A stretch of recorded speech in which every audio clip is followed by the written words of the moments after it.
Hello everyone. Where are you listening to this? Maybe in your car, in your house, or maybe in your tractor?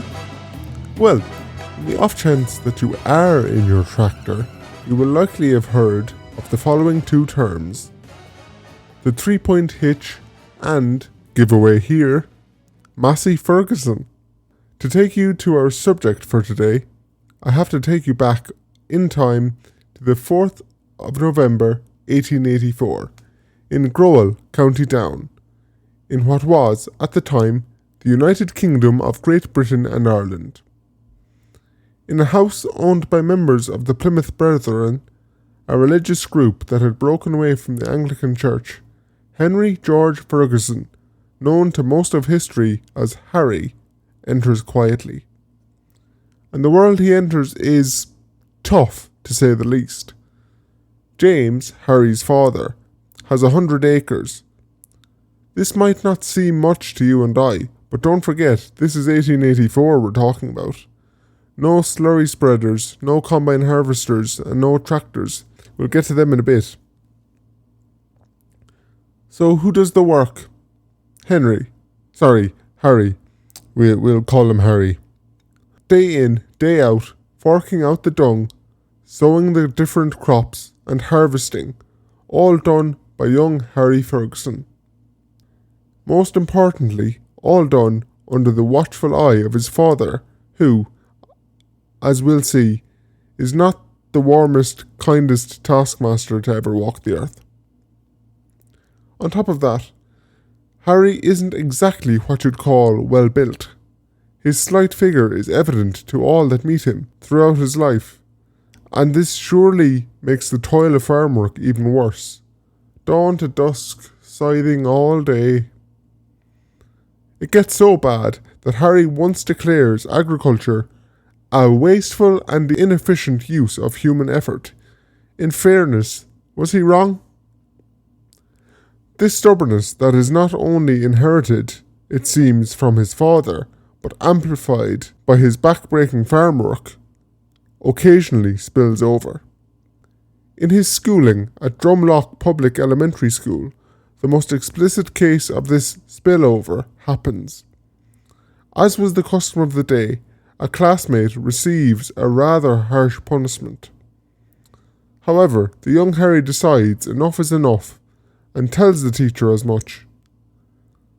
That, as you would expect, causes an argument from which young Ferguson does not back down.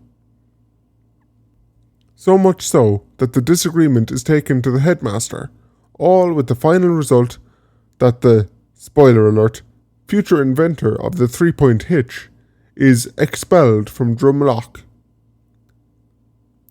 Records do show that he comes back 7 months later, so maybe it's more of an indefinite suspension rather than expulsion. Regardless, he finishes his time in Drumlock in 1889. He, like a lot of people even in today's age, isn't exactly sure how to transition to the working world, so doesn't do very much until 1902. At this point, from working for his father for 3 or 4 years, the friction with his father has reached boiling point. At 18, young Harry moves to the big city known as Belfast. His brother Joe's bicycle shop, to be precise. 41 Shankill Road, to be even more precise. Now, 18 is quite a formative age, and leaving a stable farm to go working in a stinky, oily garage in a big city as a cultie all his life was something that surely his father considers a huge step down. However, it's not just any city. This is Belfast we're talking about. World leaders in the manufacturing of 2 very different products. Linen and ships, like boats, not what the Americans call fries. When you think about it, it's not only that Harry is running away from his agricultural roots, rather he's running toward a place where the structures exist to give him possibilities and resources to fix the wrongs he sees in the world. For a restless mind like Harry's, and looking at the sources, I genuinely wouldn't be surprised if he had ADHD or something. This was heaven. Once he gets there, he really puts his money where his mouth is, so to speak, and starts taking evening classes at the Belfast Technical College to formalise his understanding of mechanics.